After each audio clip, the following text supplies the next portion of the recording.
cats and kittens, this is Lex, and I am your crochet fiberist. Please prepare the fiber.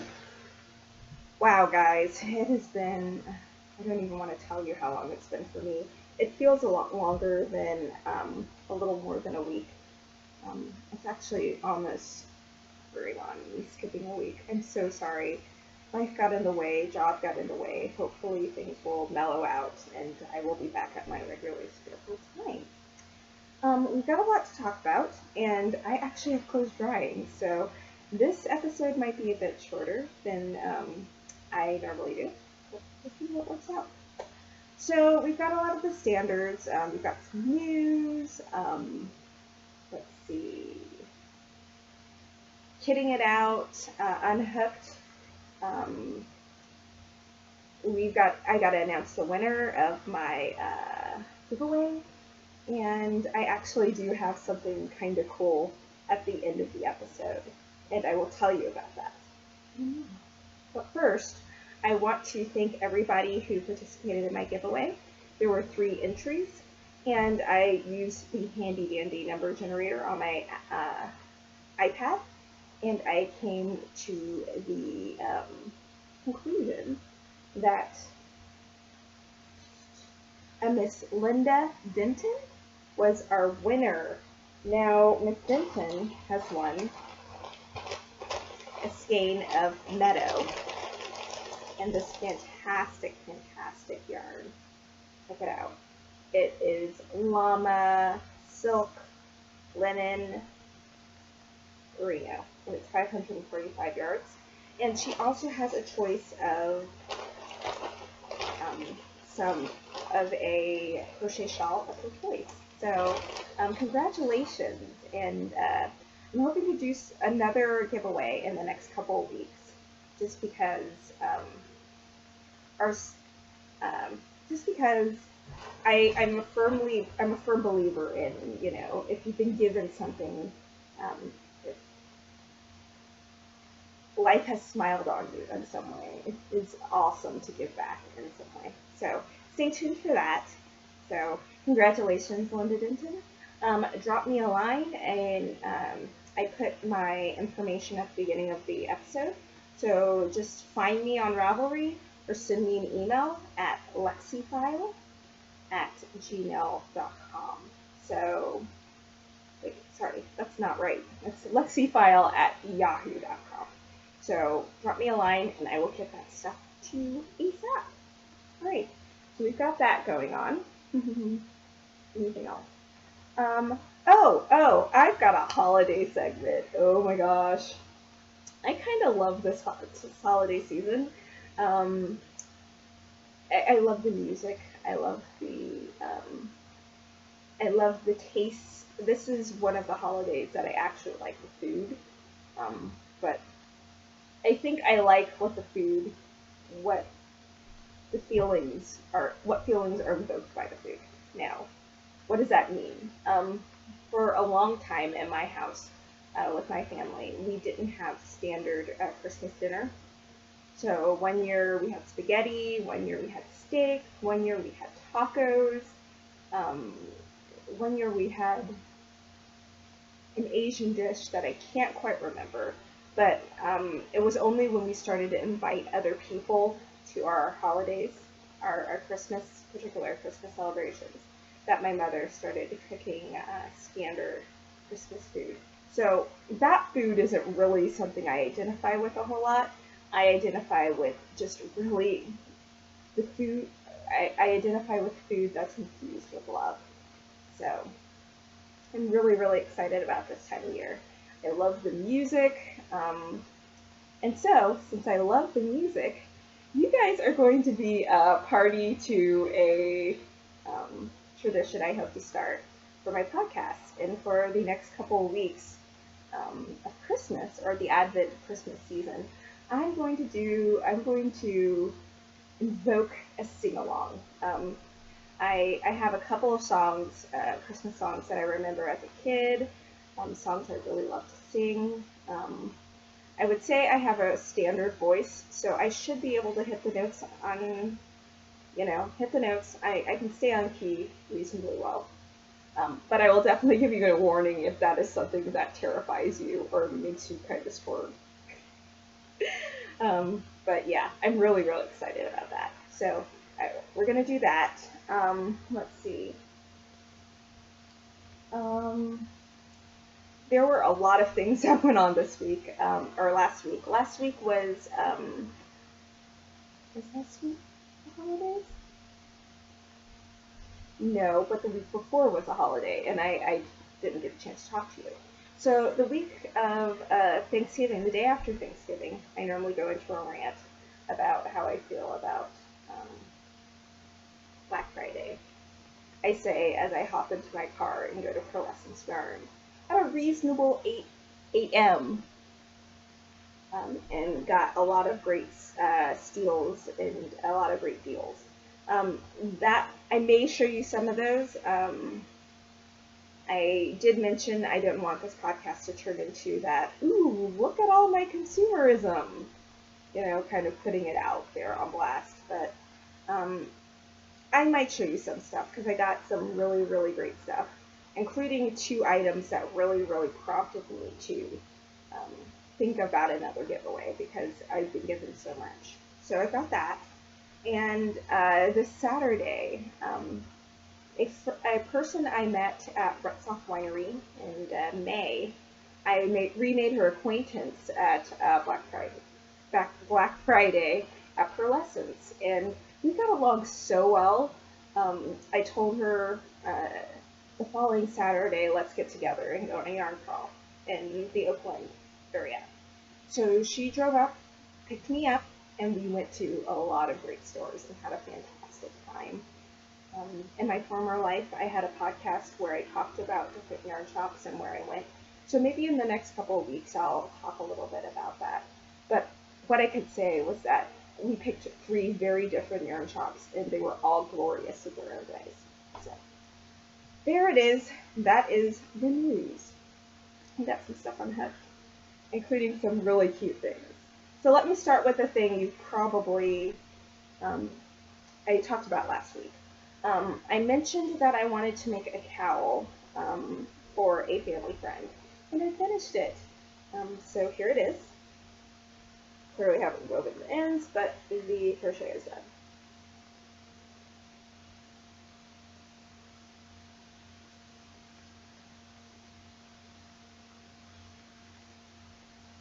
So here it is. It's about 225 yards, and the pattern is called the Andromeda Cowl. I think I might call it the Andromeda Loop. I am considering a pattern for this, but I have a lot of projects that I've used the stitch with, so if I ever decide to do that, I'd probably come out with like a set of like 3 or 4 different patterns. So there it is. I don't know how well you can tell, but there's a star portion that moves diagonally and a kind of stockinette version that moves diagonally, and it really makes a really great, it's just a really great look. I was looking at this and I was thinking of the night sky where my parents are, where there's not a lot of light pollution, so at night you can still look up and see the stars. This is definitely what this reminds me of. So it's done. I'm excited. I need to wash and block and do the ends, but it's done. And at my new job, some friends and I are, we're all working in this really tiny office that really should seat 1 person, but it's seating 3. And one of my coworkers brought in one of those cute little tiny tabletop trees, and so me and my other coworker were like, oh, we gotta decorate this thing. So I was hunting around on Ravelry, and I saw this pattern, and I kind of had to make it. Is that not the cutest thing? Oh my gosh. This is an Aragurumi teddy bear ornament. I'll link in the show notes. The creator is actually my favorite fiberist this week. It's just not darling. Her pattern was quite lovely, and like I said, I'll link to the show notes. And it was so, Argurumi is pretty easy under normal circumstances, but I just loved how simple this little guy was. I did make some modifications, and the real pattern, you make your scarf separately. It's a separate piece. For this item, I just decided to make the scarf part of the stitch count. This is a free pattern, by the way, so I'm not giving away any of the secret sauce. So I just, for 3 rows, created the little scarf, and the scarf yarn is some hand spun, and the yarn body, or the bare body, is some Misty Alpaca Chewy, and that is a alpaca chainette, and it's really like fingering. It's super, super amazing, and it makes for a very fuzzy bear, which I totally did. It took about 2 hours to make. I still need to find some buttons for the eyes. Normally use embroidery thread, but I learned very quickly that I do not have that gift. So I'm just going to go get some eyes and pop them on there. So yeah, I'm really, really thrilled about this. And also, this is a really, really small tree, so I wanted to have like really, really small ornaments. So this is another one I did. It's a star. I'll have to block it probably tonight to have it ready. And I anticipate doing 3 or 4 more different ornaments. I think I'm going to do a crescent ornament and probably another bear. Maybe I'll do 3 bears, so for one for each of us. And then some stars and some other things I come across. It's so much fun. I never thought I'd be an ornament maker. It is too cool, though. It is so lovely. I dig it highly. But I think if you are a fibrist of any stripe, you should really consider it. I am just using my leftovers. I'm going to incorporate a lot of my hand spun, and I'm just really excited to do some work on this.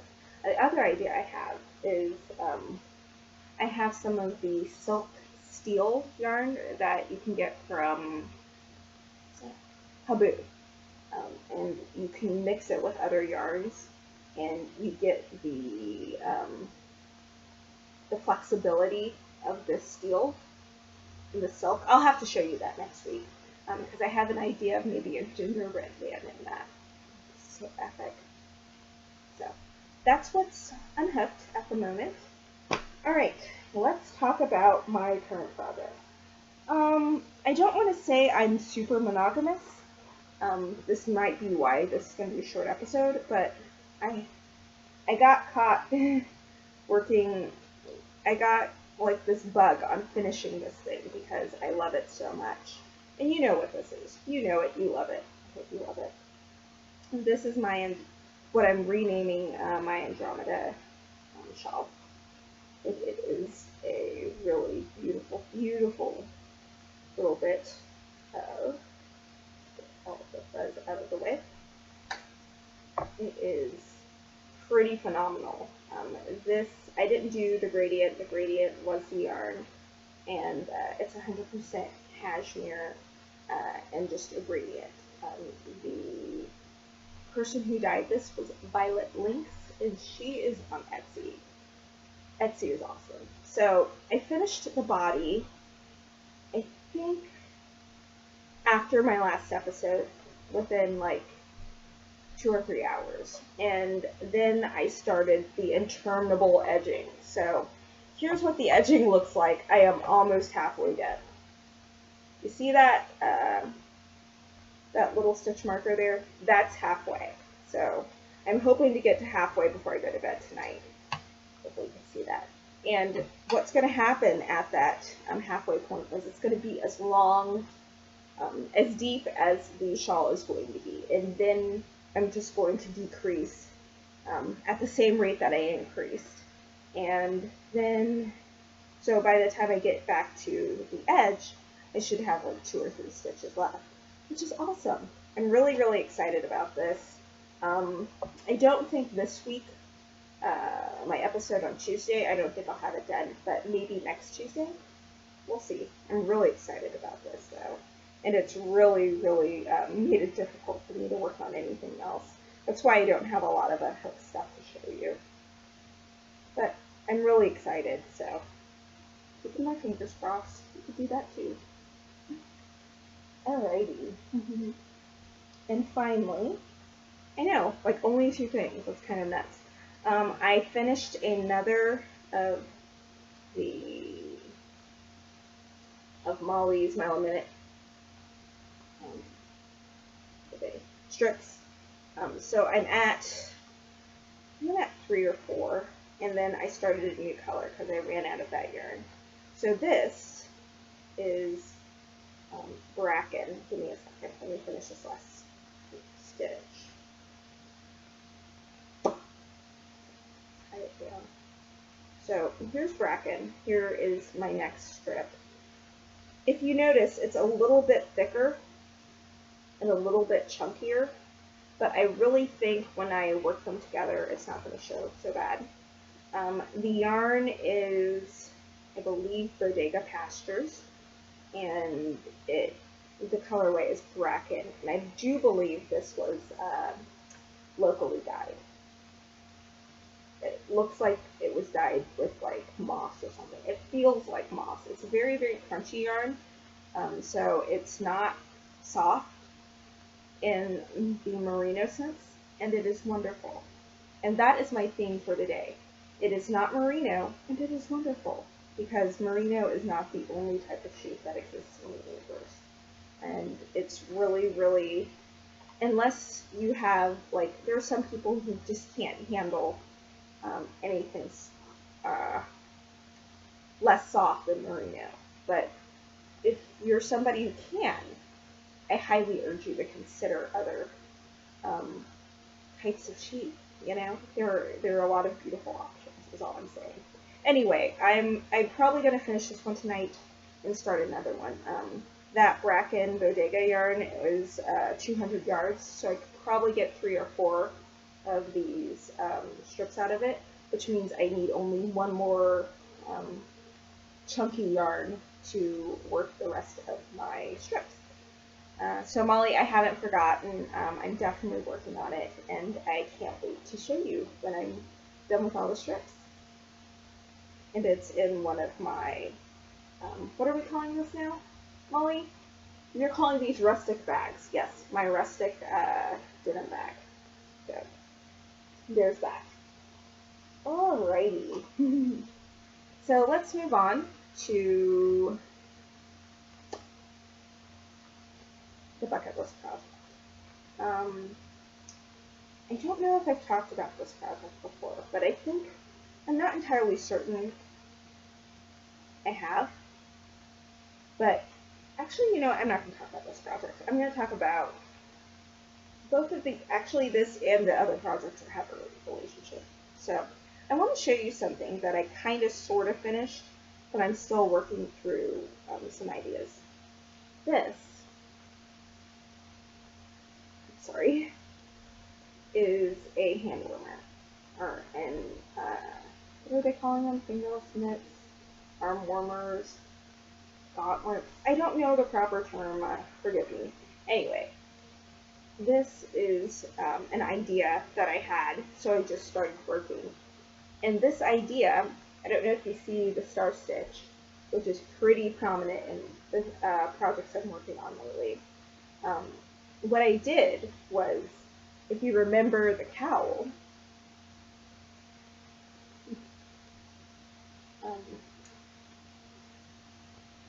you have patterns worked on the diagonal, but you're not working on the diagonal in a very important sense. You start with a certain number of stitches, and you never change the stitch count. What you do is you add stitches in the beginning, and you take away stitches at the end of the rows. So that gives you the seat as you're moving stitches around. It gives a it can give a sense that things are moving diagonally when it's just your stitches are, you're adding stitches and taking them away, and it's giving an illusion. So I essentially did that for these hand warmers, and then I crocheted them up at the bottom, or at the end. So this was stitched completely flat, and then I just stitched them together. And here's what they look like. I haven't done any finishing work on them because I'm not sure if this is the way I want these stitches to work, or this is the way I want this project to work out. But there are definitely some benefits to how this hand warmer worked out. And I believe this was 21 stitches. And why am I showing you this? And why would I show you this in concert with that? This is a wrap I did ages ago. And it's as much a concerted effort, like I was actually trying to make a shawl-like thing, as it was an experimentation. For my bucket list project, in general, my bucket list perspective is experimentation. Take stitches you worked with before, put them in different shapes. I'm really interested to see, for example, the star stitch in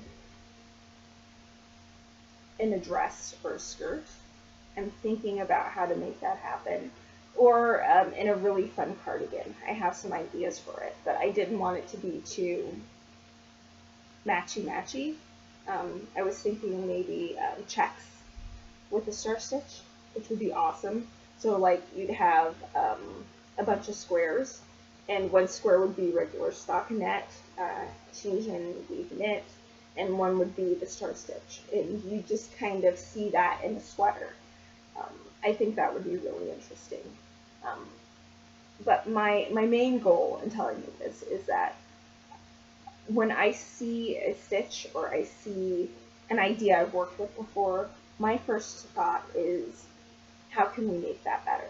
How can we take that and turn it on its head? How can we take that and make it something completely different? I think that being able to do that and experimenting to figure that out, or going on Ravelry for heaven's sakes, and just picking out a cardigan or something and just insert a stitch pattern that you like, really allows you to open your eyes and really perceive that there are ideas that are outside of your personal comfort zone, or even anything you perceived thought that was a good idea. I think that's a really, really important skill to have. And I probably have harped on this before, but that is something that I think the bucket list project really, really brings up, really enhances for me. For example, this hat, I've got the horseshoe cable. My next sweater is definitely going to have some horseshoe cables. Maybe in those checks that I was talking about, because that would be pretty epic. Just so I can say, I can figure out how to make these stitches work in a lot of different ways and organizations. So that is my bucket list project. My little knit, I'm still tinkering with it, so I don't think that's the finished object, but when I get to a finished object, I'll definitely let you know. Alright, so we've done a lot of things, and now we need to go into what I was wearing, Wearable Art. So it's starting to get into the 50s during the day at work, and while it's somewhat warm where we are, that's not always the case. So I've definitely been wearing Ziggurat a lot. Any one of my Beale hats, I have 3 of them. This one's really my favorite, but the red one is really great with things. I've been wearing the Cashmere mitts, and you've seen those. I've been wearing, let's see, let me check my notes, because I wrote that down.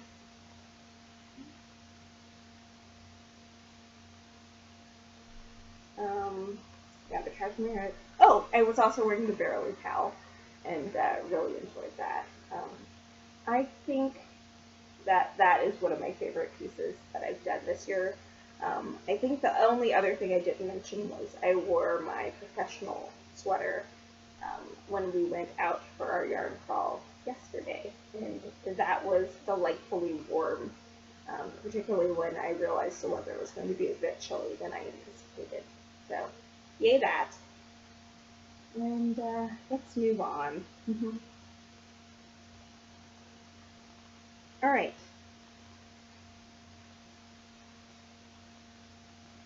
We are moving on.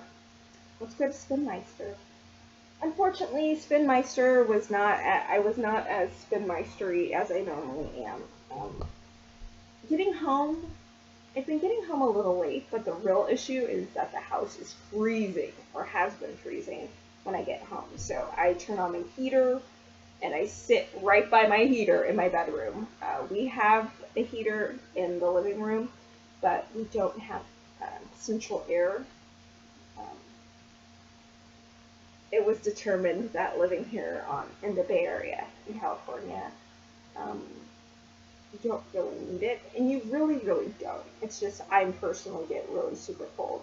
So I come home and I I grab my heater and I sit right in front of it, and I sit in front of it literally for like 2 or 3 hours just to get warm. I'm gonna see if I can convince my husband to keep the heat on low until about 4, so when I get home, we still have some warmth in the house.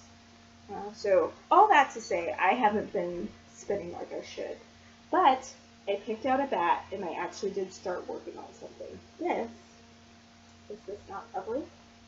This is a lovely bat that I got from Purlescence Yarns. I talk about that place a lot because until recently that was my LIS because it was close to the places I worked. Now that I work north and Purlescence is south, I don't get to go there as much as I want to, but the people are super friendly and you never know who you're going to meet there, and they have a glorious fiber collection, which I take advantage of every single time I go visit. Anyway, I don't know if you remember Tour de Fleece. I believe that was in July, and it coincides with the Tour de France. So whilst all the bikers are biking up and down hills, you are spinning like a mad person. And let me show you what I did for Tour de Fleece. I think I showed you this already. I spun the yarn that became this shawl, and it's cashmere and pagora and yak, and silk and merino and all sorts of stuff. So I got a lot done. I think I got like 600 or 700 yards, so I was really thrilled. And one of the things I decided to do was join a team. If you go on Ravelry, you can definitely join a team. And I joined Purlescence team and gave them updates. I wasn't as good at keeping up with folks as I should have. But at the end of Tour de France, we were gifted with bats that were based on the things we were into. So I told them my favorite colors were blue and black, and I told them what my favorite fibers were. And one day I stopped by the shop, and I think it's an ounce, maybe 2, and it's merino, and it's made by the folks at Purlescence, and it's beautiful, and I'm so excited. This would make a fantastic scarf or a hat. It feels like I feel a lot of merino. I feel some glitz and glamour, which is not normally something I'm into, but I really like this. Probably some bamboo. I like, that's soft. I think there might be some silk, but I can't swear to it. Anyway, it is absolutely gorgeous. Look at that. This bat is just glorious, and I cannot wait to spin it. I haven't got a bunch of it spun, but here's a little I did get spun. And I do mean little. It's not a lot at all. Here you go. And this is on my Roberta. This is on, gosh, I keep forgetting her names because I haven't used them in so long. This is an Azrael. This is,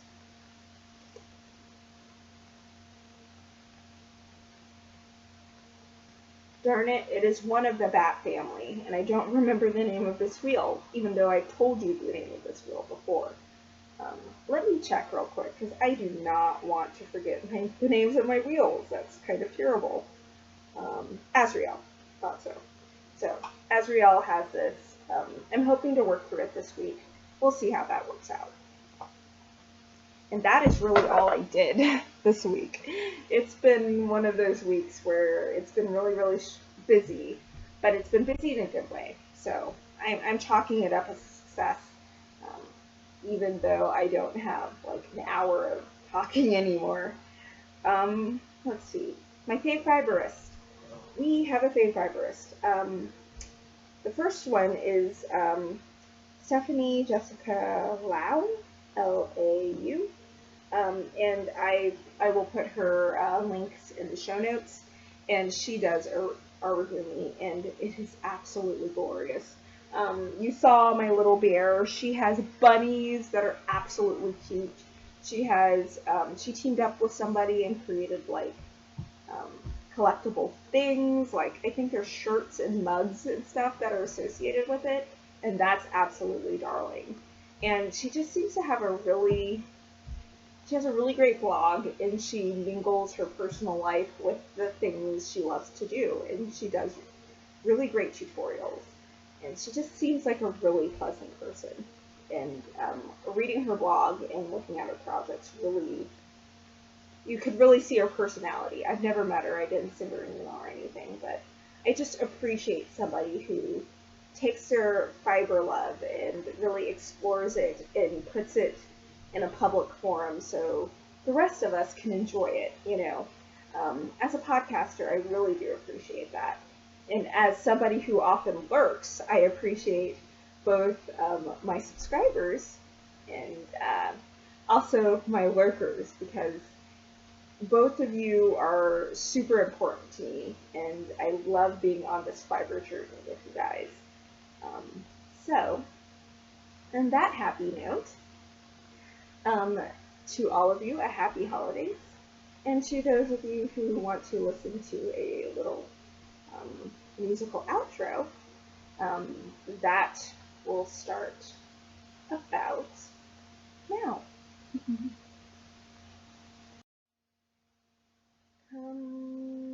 They told me parabum,